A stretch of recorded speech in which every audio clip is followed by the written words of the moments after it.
आर्थिक विकास की समझ जो हमारी बुक है, इस बुक में हम नेक्स्ट चैप्टर को स्टार्ट कर रहे हैं, भारतीय अर्थव्यवस्था के क्षेत्र, सेक्टर्स ऑफ इंडियन इकोनॉमी।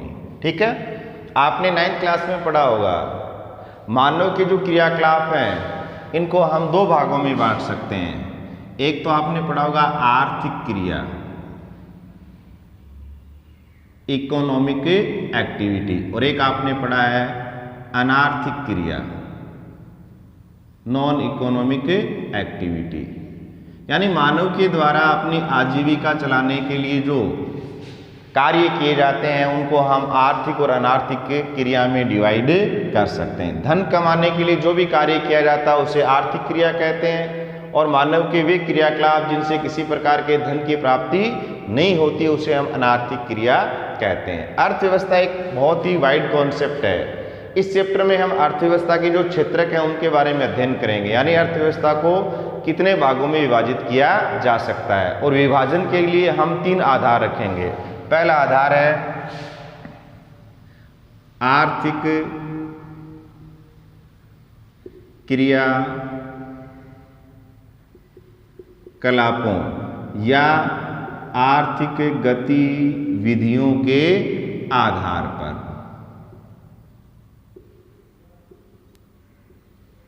आर्थिक गतिविधियों या आर्थिक क्रियाकलापों के आधार पर हम अर्थव्यवस्था को मोटे तौर पर 3 भागों में विभाजित कर सकते हैं। एक तो आपका होता है प्राथमिक क्षेत्र, प्राइमरी सेक्टर, और प्राथमिक क्षेत्र को कृषि क्षेत्र या सहायक क्षेत्र के नाम से भी जाना जाता है।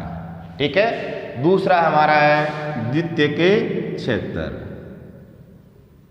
सेकेंडरी सेक्टर, और द्वितीयक क्षेत्र को औद्योगिक क्षेत्र के नाम से भी जाना जाता है। और तीसरा हमारा है तृतीयक क्षेत्र, टर्शरी सेक्टर या टेरिटरी सेक्टर, जिसे सेवा क्षेत्र के नाम से भी जाना जाता है। फर्स्ट पॉइंट आपको क्या ध्यान रखना है, आर्थिक गतिविधियों के आधार पर या आर्थिक क्रियाकलापों के आधार पर अर्थव्यवस्था को कितने भागों में बांटा जा सकता है? 3 भागों में बांटा जा सकता है, प्राथमिक क्षेत्र, द्वितीयक क्षेत्र, तृतीयक क्षेत्र। प्राथमिक क्षेत्र को कृषि क्षेत्र के नाम से भी जाना जाता है, सहायक क्षेत्र के नाम से भी जाना जाता है, द्वितीयक क्षेत्र को औद्योगिक क्षेत्र के नाम से भी हम जानते हैं, तृतीयक क्षेत्र को सेवा क्षेत्र भी कहा जाता है। दूसरा आधार क्या लेंगे, लोगों के नियोजित होने के आधार पर।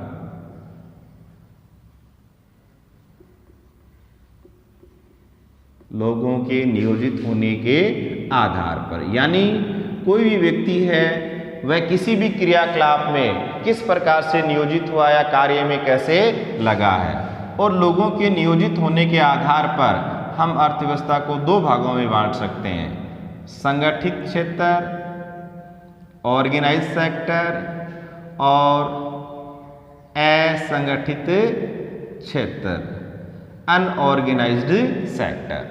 ठीक है, आर्थिक क्रियाकलाप है उनके आधार पर तो 3 भागों में बांट सकते हैं, और लोगों के नियोजित होने के आधार पर हम अर्थव्यवस्था को 2 भागों में बांट सकते हैं, संगठित क्षेत्र और असंगठित क्षेत्र। तीसरा आधार आपका है स्वामित्व के आधार पर,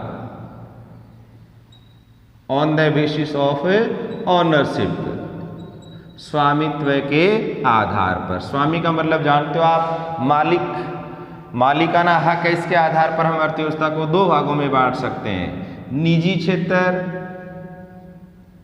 प्राइवेट सेक्टर, और एक आपका आएगा सार्वजनिक क्षेत्र, पब्लिक सेक्टर। तो इस चैप्टर में हम अर्थव्यवस्था के ये जो क्षेत्रक हैं इनके बारे में अध्ययन करने वाले हैं। आपको समझ में आ गया होगा, अर्थव्यवस्था के जो क्षेत्रक हैं इनको हम 3 आधार पर विभाजित करेंगे।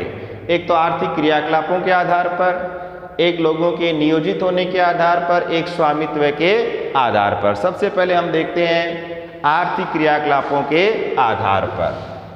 आर्थिक क्रियाकलापों के आधार पर हम अर्थव्यवस्था को 3 भागों में बांट सकते हैं, प्राथमिक क्षेत्र, द्वितीयक क्षेत्र और तृतीयक क्षेत्र। पहला आपका है प्राथमिक क्षेत्र।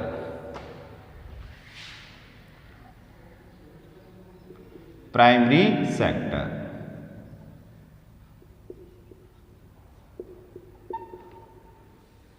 ठीक है, प्राथमिक क्षेत्र में क्या होता है?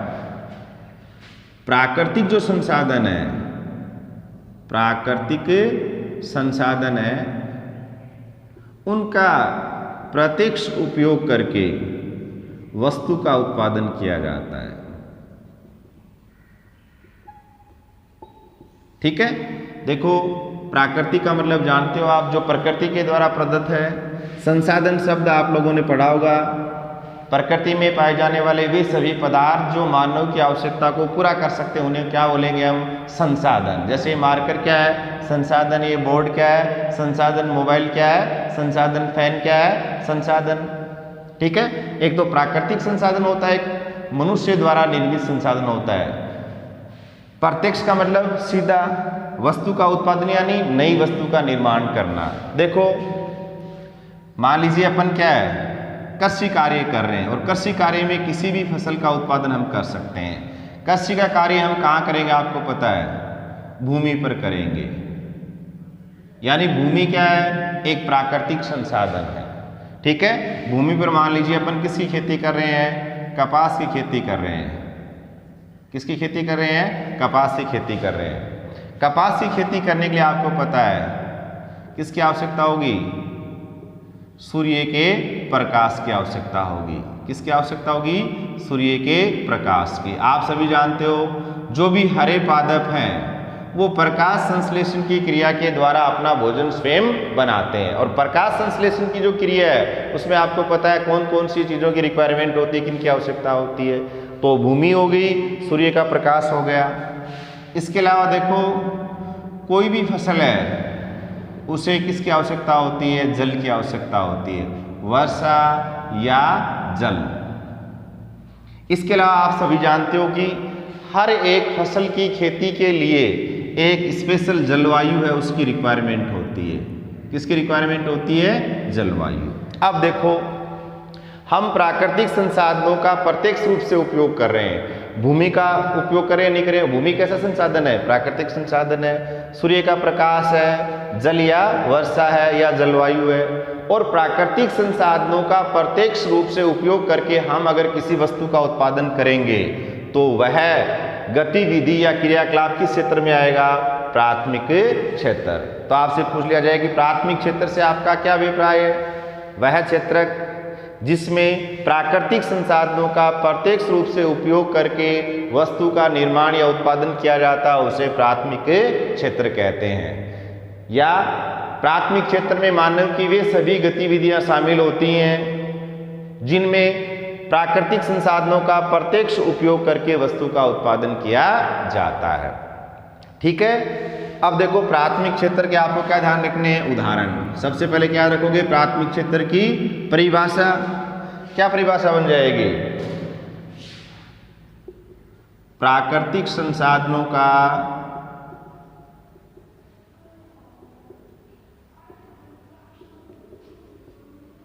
प्रत्यक्ष उपयोग करके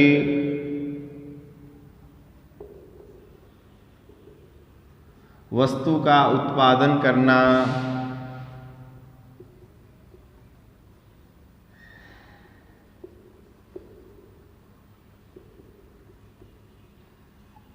प्राथमिक क्षेत्र की गतिविधि कहलाता है।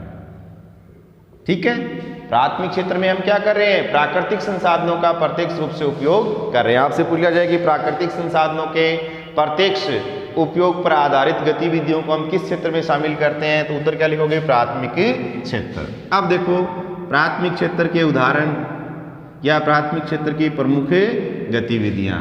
कृषि, ठीक है, हमने अभी उदाहरण से देखा था।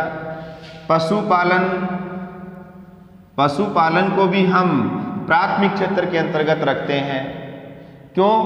कोई भी पशु है उसको चारे के लिए किस पे निर्भर रहना पड़ता है? प्रकृति पे निर्भर रहना पड़ता है। या उसकी जो भी जैविक क्रियाएं हैं, श्वसन लेना है, पाचन है, जो भी है, ये सब किस पर निर्भर करती हैं? प्रकृति पर निर्भर करती हैं। मछली पालन भी हम क्या है? प्राकृतिक संसाधनों का प्रत्यक्ष रूप से उपयोग करके करते हैं।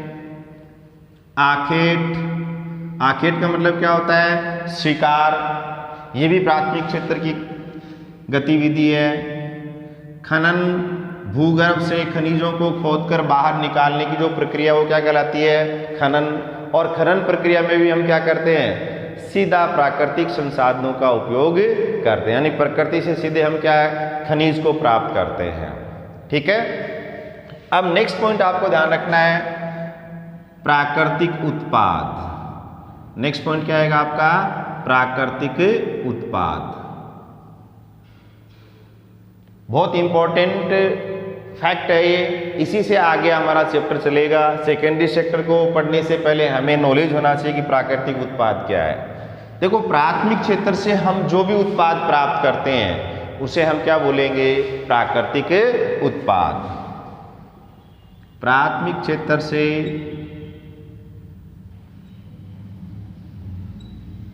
प्राप्त उत्पाद को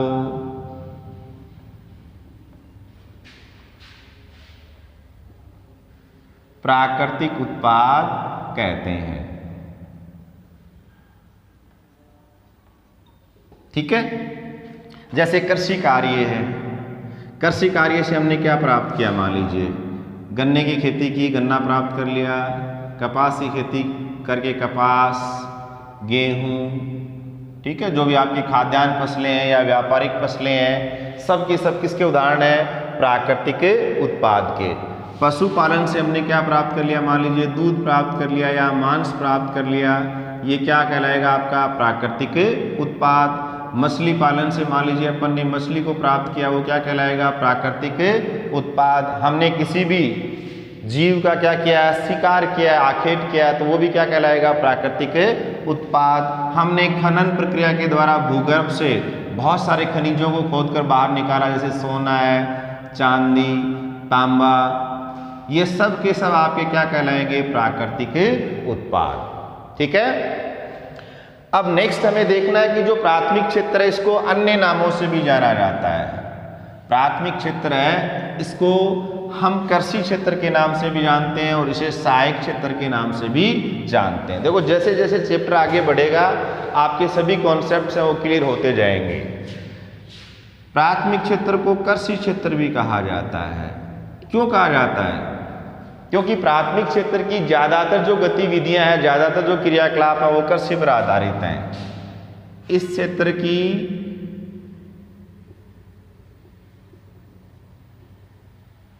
अधिकांश गतिविधियां या क्रियाकलाप कृषि पर आधारित हैं। इसलिए इसे कृषि क्षेत्र के नाम से भी जाना जाता है। सहायक क्षेत्र भी बोला जाता है इसको, अलाइड सेक्टर या रिलेटेड सेक्टर भी इसको बोला जाता है। इसको सहायक क्षेत्र क्यों कहते हैं? आगे जब हम द्वितीय क्षेत्र पढ़ेंगे तो कॉन्सेप्ट क्लियर हो जाएगा। यहां आपको ध्यान रखना है, इसको सहायक क्षेत्र क्यों कहते हैं? प्राथमिक क्षेत्र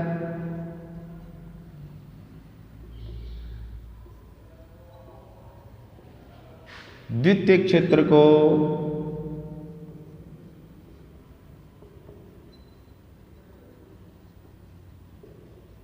वस्तुओं के उत्पादन में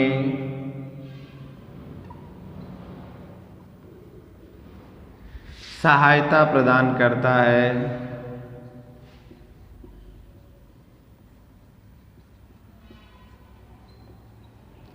इसलिए इसे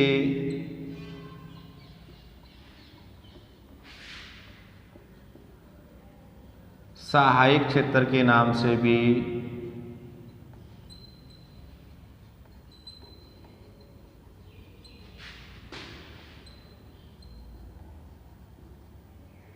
जाना जाता है। ठीक है, हमारा चैप्टर क्या है? अर्थव्यवस्था के क्षेत्रक। और अर्थव्यवस्था के जो क्षेत्रक है इनको हमने 3 आधार पर विभाजित किया है। पहला आधार हमने क्या चुना है? आर्थिक क्रियाकलापों के आधार पर। और आर्थिक क्रियाकलापों के आधार पर हमने अर्थव्यवस्था को 3 भागों में विभाजित किया है, प्राथमिक क्षेत्र, द्वितीयक क्षेत्र और तृतीयक क्षेत्र।